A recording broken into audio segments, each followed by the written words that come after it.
what is it for you to be an individual at its peak, at its maximum functionality? You can't hold something else accountable for it. I like that. Not holding anyone else accountable for your place and position. The idea that like collectivism and individualism are like opposing ideas, where to me I feel like they kind of, you need them both to unlock one another. How do you figure out what to do? How do you know how to act collectively? Who does what? You think the union would have the functionality and the capability of doing that? The types of social impact that cannot be done with money, right? That have to be done with people. Collective. People who are active will always win over people who are passive. The vision is really to be the place, the key platform for people who want to coordinate collective action for almost any use case you can think of.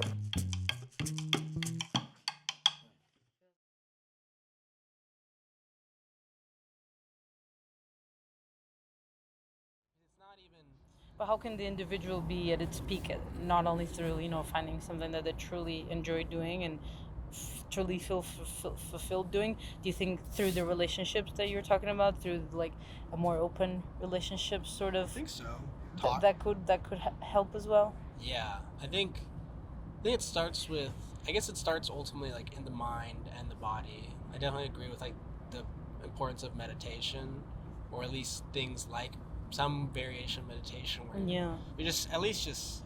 But not everyone has like access. I mean, yeah. Almost everyone, but yeah. I feel like there could be something that it could grasp to people, be like, okay, I could do that. You know what I mean? Like I could, because I think nowadays there's this sense of the being individual is having the most knowledge or the most amount of information or the most money, I guess, or the most high-paying job. When in reality, I'm thinking, what is it for you to be an individual at its peak, at its, like I said, maximum functionality? I wish I could have a synonym for that.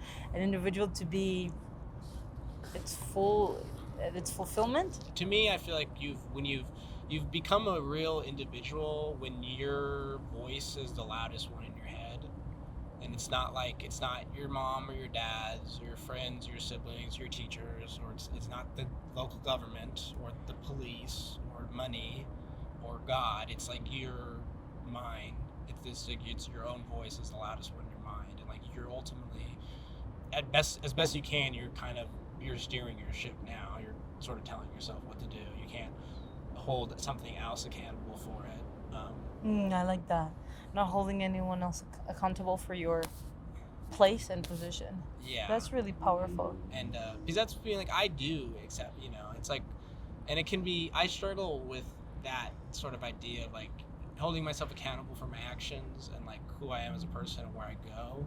It can be difficult because at the same time I'm also talking about things like like generational inequality and how people get placed in positions and whatnot. And it's like I definitely need to delve more into this idea for myself and how to kind of better deliver those two truths to myself. But ultimately where I am at now, basically just taking accountability for myself, and that's like the most important thing. You can't even really put it in like most or less or quantity. You can't put it in like a quantity. It's just like a quality. It's more of like a feel. Like I could like it make more sense to be like whether it's not like a number. It's like a shape or like a color or something. It's like an object. It's not like an amount of. I guess it's not necessarily. I don't know. So is it a color? Maybe. I guess that's awesome. Going back to the levels of consciousness, so maybe you get to level 4 when you fully maximize your color. That's really cool. Maximize, I like that. Where did that come from? Thinking of a color. I don't know. I think I remember I did this stuff in therapy, and there's a couple times when it get really intense, and I started having trouble speaking. They'd kind of start to like wind me down, and I just sort of would just say, instead of like forcing words onto the feelings, I'd sort of just maybe like let kind of images would sort of pop in and out of my head, and I would just describe the images very lightly. Lightly? Or just sort of describe them, in like one word, like I'd be like blue or like star, or, it'd be like shapes and colors basically. more accurately represented. Like any word, like I could never use any words to accurately represent a lot of these emotions. When like we're, it's more so like like if I could draw really fast, it'd be probably the best way to. So how are you describing it? Just like by non-connected words? To or? me, I guess for me, I feel like my individuality I see is like sort of this like it's what I'd imagine sort of like a white space, sort of like a all white like room, but you can't see like the edges of the walls or anything like that. It looks like you're just like in a completely entirely white space, and I imagine myself as sort of like some kind of pillar or sculpture like in the middle of it, and I kind of have sort of just an array of colors that sort of shimmer through me, and I kind of have like almost like a like a DNA, what a DNA strand looks like, almost like that, like a helix, and I sort of just kind of exist in that space. And like when I'm in the shower and music and I'm closing my eyes, I'm like, that's when I'm that's me feeling hot water, eyes closed, standing up, taking in music. Like that's, I feel like maybe the most cohesive idea I have of myself is that image. I think that's the most I've ever understood. Probably the most cohesive like mental image I've ever had of myself. More so than anything I've seen in the mirror or had other people tell me. In terms of feeling. Yeah, I think that like that's me, and that's when I'm. Are the other people part of that same helix, or are we all one giant helix and we all kind of connect and exist within the quantum space?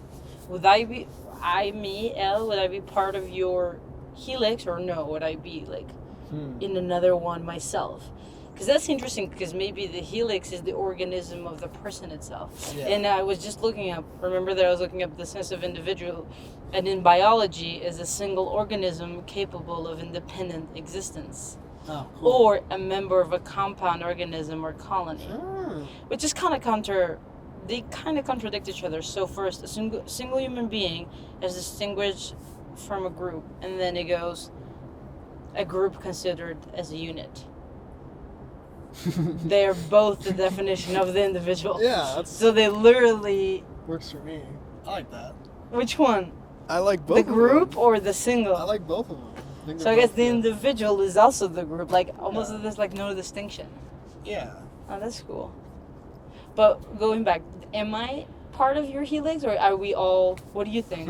Have you seen other people like that, or only you?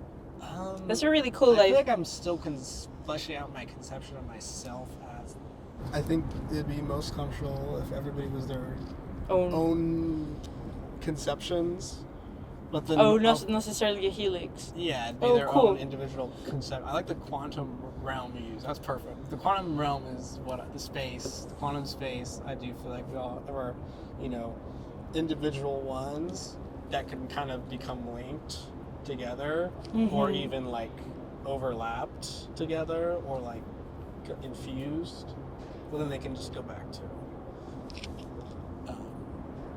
It's to have a person as a leader. I think there may be a biological or evolutionary reason why we look to individuals, charismatic people, to tell us what to do or to give us guidance or instructions or to act as role models for us, because it helps us survive and it's more efficient. Like especially in an emergency or in a very dynamic situation where things are changing, not everyone has the same information. How do you figure out what to do? How do you know how to act collectively? Who does what? Who does specific jobs? It would require a lot of deliberation, a lot of debate, a lot of discussion, and you don't know if you would come to an agreement where everybody, figures, everyone agrees with the course of action.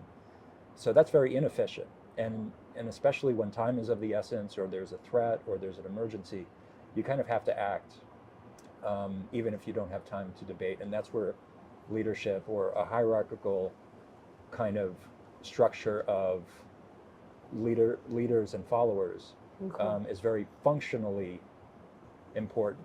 And Okay. it leads to the group that has functional leadership will probably succeed in what it wants to do more so than a group that can't make up its own mind and is mired in endless debate and disagreement, right?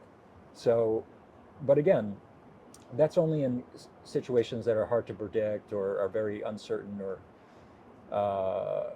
very dynamic. If it's just an ordinary sort of predictable range um, of problems in life that everyone knows about and that everyone can deal with, then you don't need a person telling what you do, but you can maybe have a system or maybe have a constitution or a set of principles, and that you could say that is performing the function of leadership for the group, Okay. or you can say it's just the structure of the group. It's like, Okay.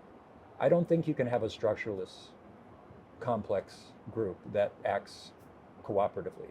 There has to be some kind of common goal.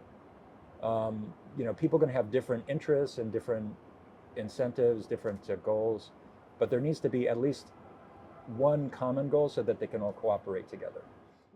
Focused maybe on this idea that like collectivism and individualism are like opposing ideas, where to me I feel like they kind of, you need them both to unlock one another. You have to have both. Like, how can you have, How so? Like, how can you have? I don't, being a true individual is like, well, if you're a true, like, I'm truly like fully am myself, but then I look around and these people are in like, I see someone that's just like not really alive, I feel like, in their life. I'm like, I can't have like that. I don't feel like an individual anymore. Then I'm just like that person. I need that person to be So no awake. passion. Yeah, no... like what if I'm like, it'd be like if I was at a party and everyone was asleep. I'm like, this isn't a party. Like, I'm awake, and I guess I could say I'm partying, but what if everyone's asleep at the party? Like, we all have to be awake at the party.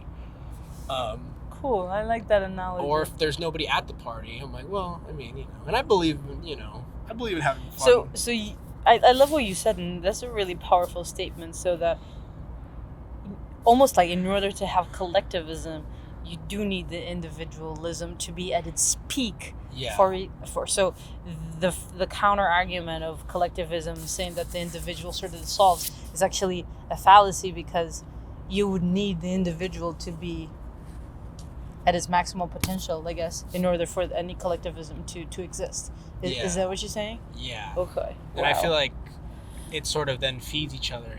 And, then the collective can then work to protect the individual, really ensure that every single individual is allowed to be a human being. And then every single human being protects the collective, and then the collective protects. It's just, to me, it's like kind of so I don't know, I've also... It balances? Yeah. In order to coordinate, especially above a certain number of people, you need to be able to know who people are, and there needs to be accountability within the group. And the only way you have accountability is if you have a sense of reputation that follows you. But that kind of accountability and reputation management is critical for the bonds of trust and sort of reciprocity that's required for collective coordination. And so for that reason, the types of social impact that cannot be done with money, right, that have to be done with people.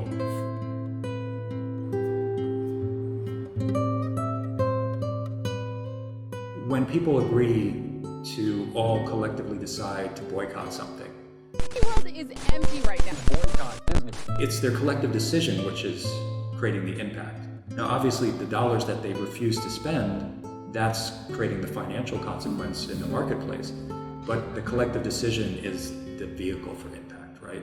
Without that collective decision and that coordination around a particular goal, you wouldn't have the synchronized behavior, which can lead back to the idea for the boycott. But there's a lot of social value and social impact in aggregating people's intention to come together in a synchronized way to express themselves in that sort of communal, collective way, where they create the social value through their collective decision of all showing up in one place. And then they can all benefit from that collectively. But you couldn't do that through just donating something, right? A donation is a delegation. You're delegating your impact to somebody else who's going to spend the money.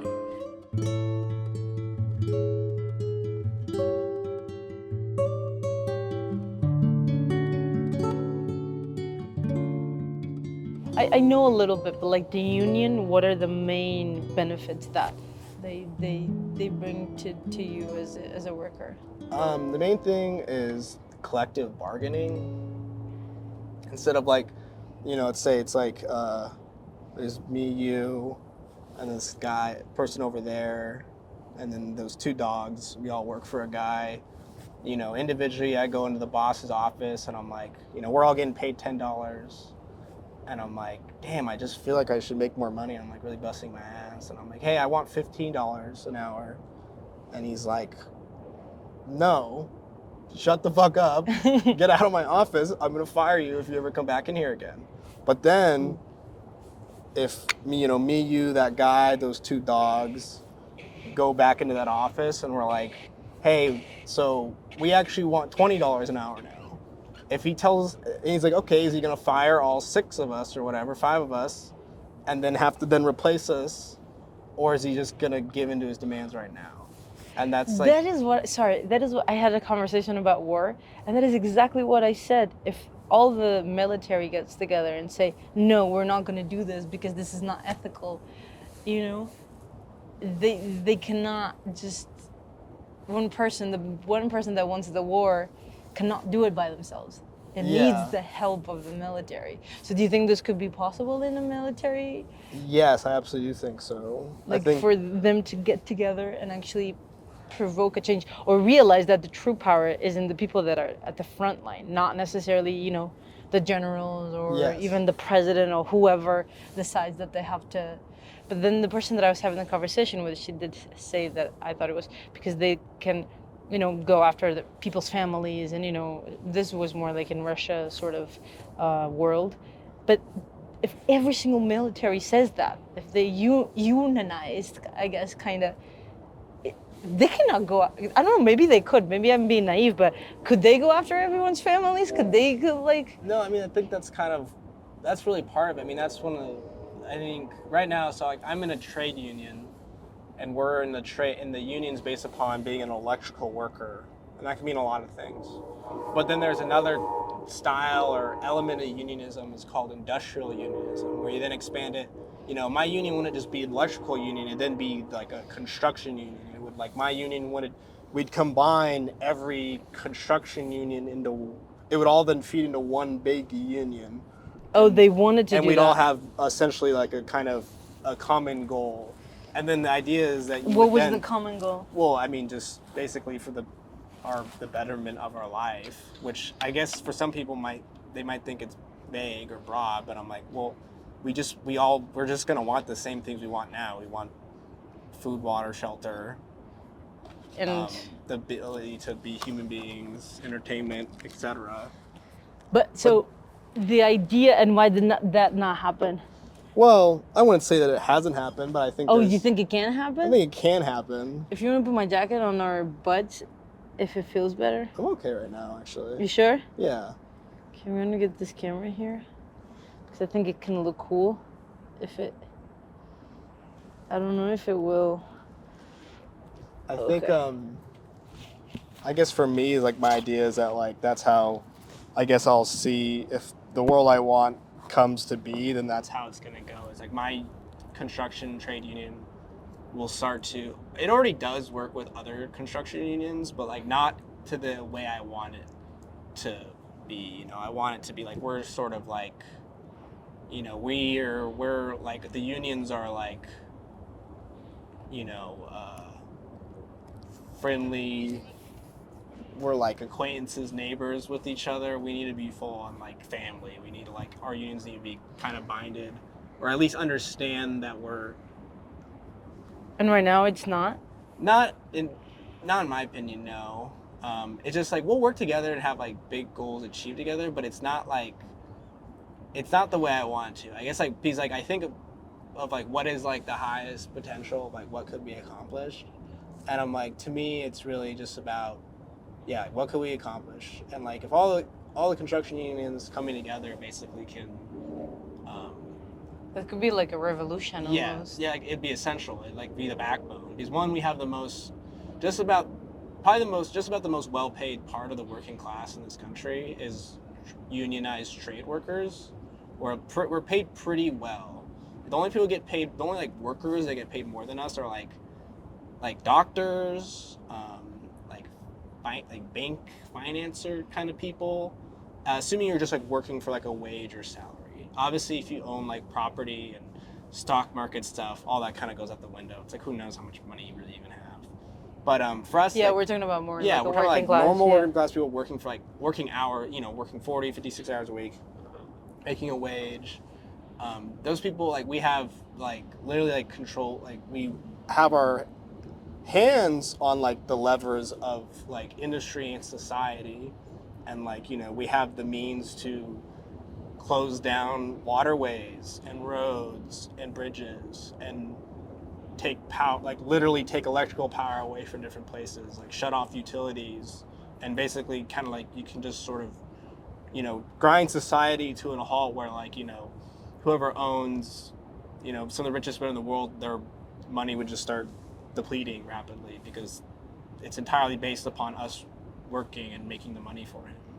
And if like the only and like, but we don't really, I think everybody kind of knows that in a meaningful way, but it only really works is if you like say it out loud, and then you also have to say it like in unison for like a reason, and like you can, and then from there it's like, well, then you can start to make demands, really, or even go beyond demands. It's like, we don't even really, to be honest, like, yes, like right now unions like ask things for their employer or tell their employer they need to do these things, but I'm like, it goes to the point, I'm like, don't even really even need to ask, because I'm like, what is one guy gonna, it's just one guy, 10 guys, 100 guys to like thousands of millions of people. Like, what are they gonna, they can't do anything.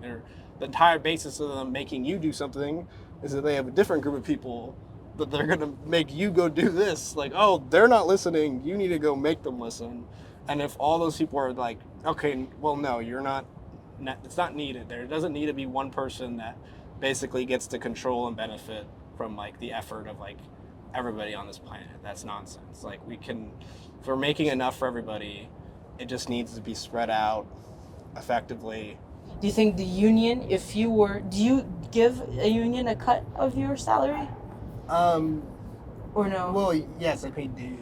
Okay. In a sense, yes, I do. I give them a cut. Okay. Do you think that could be an organization that could provide for all these things that we're talking about? So could unions or a business be where people have all these things that we're talking about that are not guaranteed, like a healthcare, a house, a job, and I guess just the minimum to survive? So you are part of this union, you have this plus a little bit of payment on top of that. Does it make sense? So if you're a homeless person and you decide, okay, I want to turn my life around, I want to get this job, then this job would provide a house, all of these things like they did back in Barcelona in 1936, which was really cool. Yeah. Do you think the union would have the functionality and the capability of doing that, or the way that it's set up right now? Or it's more of like a worker's right and not necessarily, because it is an identity, an organism, right?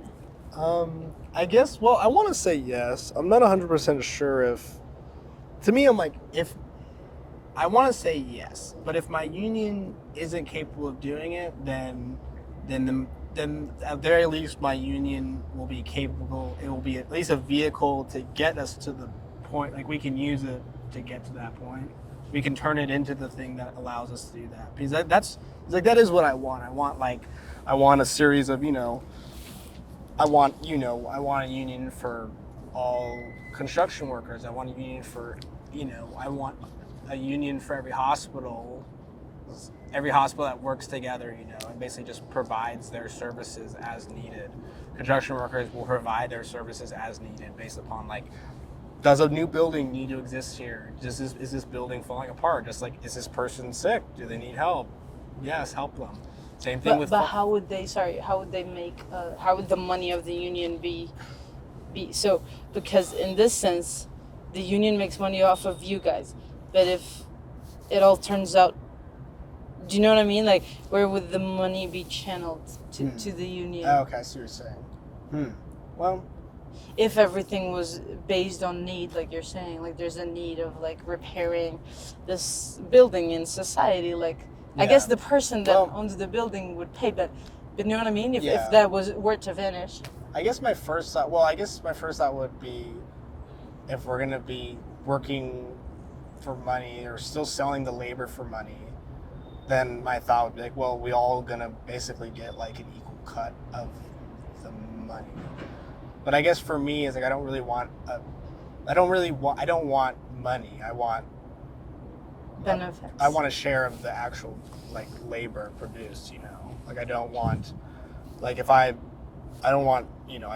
sort of, because to me, like, money is just like this kind of imaginary value that's meant to like basically represent how much resources I'm allowed to access in society. And I'm like, it's sort of, to me, it's just like this middleman. really true. It's just a middleman that's basically just a trick. And to me, it's basically a way to consistently give people a bad deal. It's like, I don't believe it benefits me. I don't believe it benefits most people to have this sort of in between.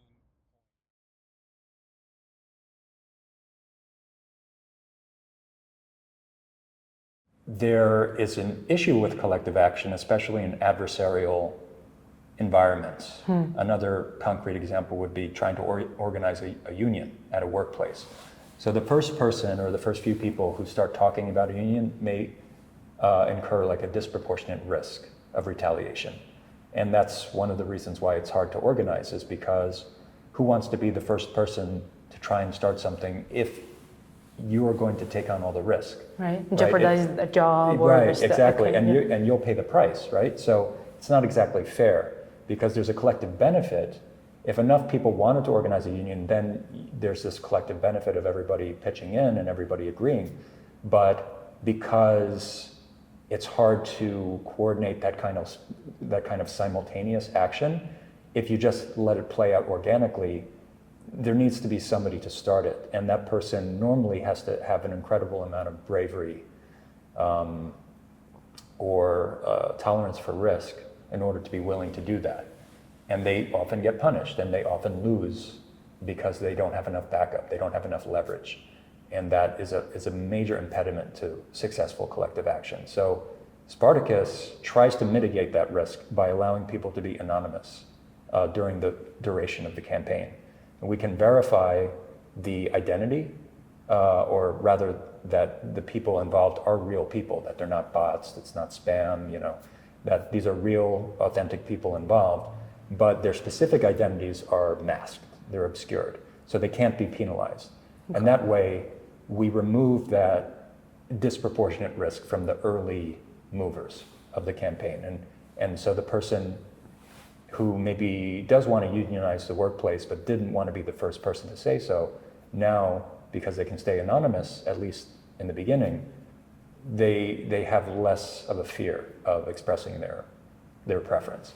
And when anybody who wants to be anonymous can be, people can signal what their preferences are. And let's say, to take the union example, you get 75% of your coworkers wanting to unionize, and they share the Spartacus campaign, and you see the signal. That's another key pillar of what Spartacus does, is that it gives you information about what other people think, going to the bandwagon effect and how you can kind of generate momentum based on what other people are thinking. So how it works, I love this part. If A agrees, but only B, C, and D also agree, what is this sort of, describe me this graph right here? So this is a representation of, basically, you have multiple people who are all joining the campaign. But until they reach the threshold as designated by the organizer, they're not doing anything, right? So they're still separate individuals. They're not committed to the collective action yet. Okay. But you can see how the thermometer is rising as more people are added to the group, right? This icon, I'm assuming, is the owner, the organizer, right, yeah. of the campaign, and this is what they're standing for, yeah. Kind of like the book. Okay. Right, and this just indicates, these X marks just indicate like it's not ready yet. Okay. But at a certain tipping point, it is ready, and that's where everybody is then sort of aggregated together by the system, by the platform. They their anonymity is exchanged for visibility, so they can all see each other. And now that they're ready, they can now coordinate openly and publicly. And this value that is set by the organizer, Yeah. is this discussed with you guys prior to the launching of the campaign? Or is this something that the organizer has total freedom to set on its own? That's also a really good question. So we're actually making a change, which will be going live pretty soon, which allows two types of success for a particular campaign. So one is a kind of a binary outcome, where the organizer sets a limit of how many people need to participate or need to commit. And if the limit is not met, the campaign fails. If the limit is exceeded, the campaign succeeds. But the organizer has to calibrate what that number is, and it cannot be changed. Okay. Like, once it's set in the once it's beginning? set, it can't be changed. You can cancel the campaign, maybe start a new one, but it cannot be changed, because then if you could adjust it in the middle, you could unintentionally or prematurely reveal the people involved, like by And also the setting it lower. validity of the Yeah, campaign yeah. also It's- seems to Again, to be about less- setting expectation, we need to make sure there's no bait and switch situations going on where what you see is what you're going to get, and it's not going to change. Like, what your commitment is not going to change, the threshold for success is not going to change. That's one type of campaign where the organizer is basically defining the terms of success. The other type, which we've gotten a lot of feedback on in our interviews and some of our pilot programs, is kind of like a matching algorithm where the individual participants can decide for themselves what they consider to be successful. So let's say you have a campaign and the arbitrary global goal is 100 people. Now, as people join, they may have the option to say, I'm willing to do this or to follow through on this commitment when it hits 20 people or 50 people. So they can choose on at what stage of the campaign's momentum they want to go public and follow through on their pledge. So that allows us to group the people who select the same settings. Like, so if let's say if Jane says she'll go public at 20, and Bob also says he'll go public at 20. Now they're in a subcategory of people who can go public at 20 instead of 100. That is awesome. So if enough other people select that number or above, then we can allow them to sort of to go public first.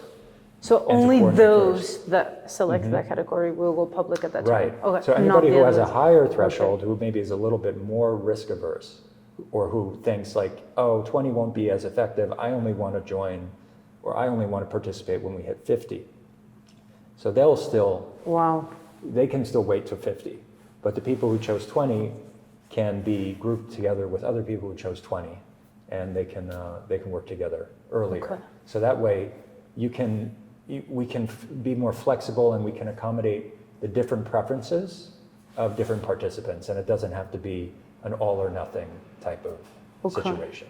Where we fit in the link, like as a link in the chain to that outcome, would be gathering enough of a signal, kind of like an anonymous poll, with a commitment mechanism attached to it. Okay. So the call to action or the commitment or the pledge might be the next step in the sequence of steps that you would need to get to recognizing a union. So maybe it would be a card check, maybe it would be a vote, maybe it would just be a meeting at a bar somewhere or a coffee shop or something with all the people, so you can discuss planning or something.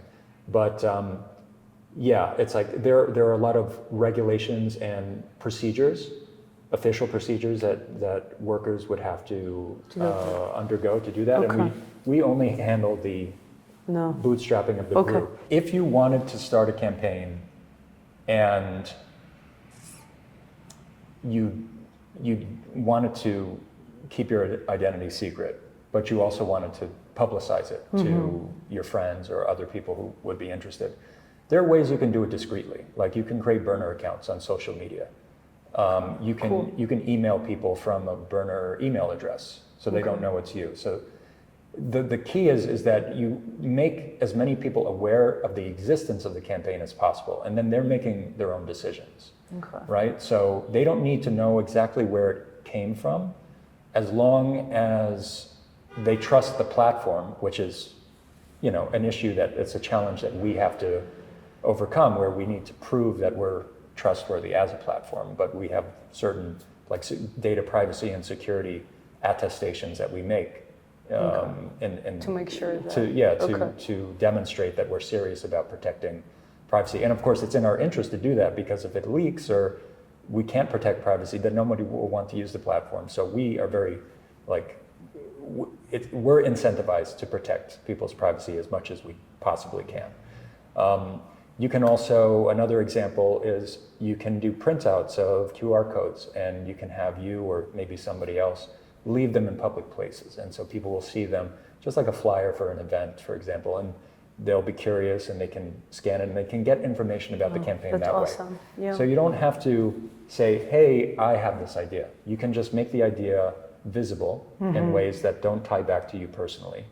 And hopefully, if the idea itself is worthwhile and people agree with it, they'll wind up joining, because they'll understand too that their privacy will be protected until they reach their critical mass of impact, at which point everybody's identity is revealed at the same time. So then we do it that way.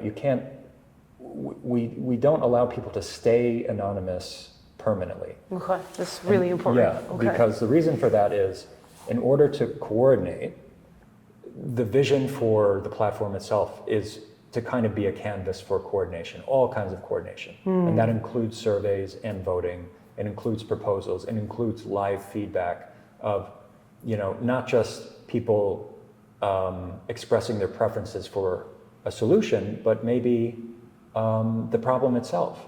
Maybe like a brainstorming session of not just saying, here's what I think we should do, but what do people think we should do? And then everybody can offer their own ideas, and then the people involved can vote on what they think the best ideas are. So it can be this dynamic, multi-stage process of coordinating. And that's very important, because oftentimes there's one of the challenges of coordination is that you can have a consensus around a problem. Everyone agrees there's a problem, but there could be a lot of disagreement about solutions. Maybe people have all kinds of different ideas about what should be done. So that's where voting, surveys, things like that could be very useful, to just get a more democratic feedback of what people want, right? And it makes you as a leader or as a business owner in a position to make a more democratic and accountable decision to your collaborators. The reason why all those parts are necessary is because that's what you need to take effective action to change your situation, or to have the ability, the capacity to do the thing that you want to do. You can't do it by yourself. That's really the fundamental sort of thesis of a platform like this, of what Spartacus is for. It's there's so many things that even if everybody agrees or everyone could agree, you can't do it by yourself. Even if everyone tried to do it separately, they couldn't do it by themselves. They have to come together. They have to cooperate and collaborate with each other and become a unit in a way, become a community or a collective or whatever you want to call it. The term doesn't even matter. But the point of it is that you need a certain number of people to all agree to do something, so that there's a sufficient strength and leverage in the numbers that they have, and also a division of labor and talent and intention, so that they have more resources to draw from. So it doesn't depend on just one super brave person or one super rich person to make change. You can find allies and find supporters among the community that you're already a part of. the environment that you already belong to, whether it's your workplace or your neighborhood or your college campus or whatever context you're in, your industry. If you have people that you have relationships with and you know that you want to do something that requires a certain number of people to get behind, to be in alliance with, to do it, then you can use Spartacus to do that. The vision is really to be the place, the key platform for people who want to coordinate collective action for almost any use case you can think of. Okay. Yeah, from everyday situations to like potentially world-changing types of coordination. If people do want to make a change, this can be amazing and can really lead to I hope really so. great results. The only thing that I would like to, and it might be just a matter of whether we are at a point in our identities, and I guess I leave this as a question, to know what change do we want to make, which I think it's also a crisis in our world. I don't think you're too late at all, but do you know what I'm saying? That there seems to be a point where it's okay.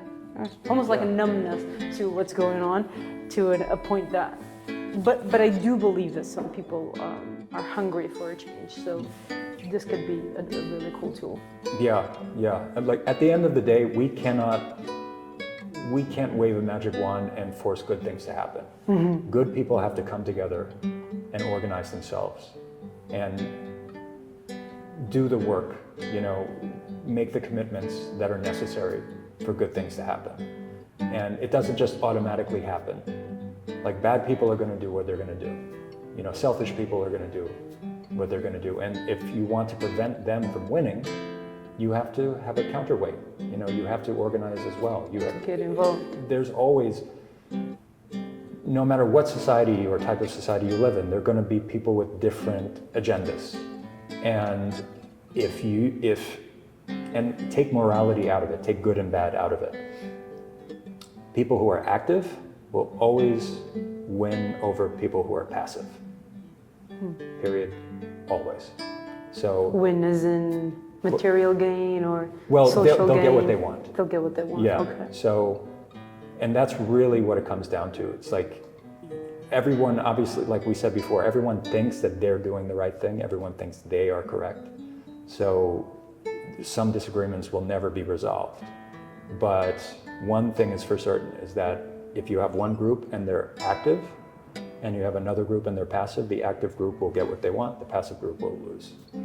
So if there's one thing that I can encourage everybody to do who wants to see change is that you have to be active because your opponents are active too.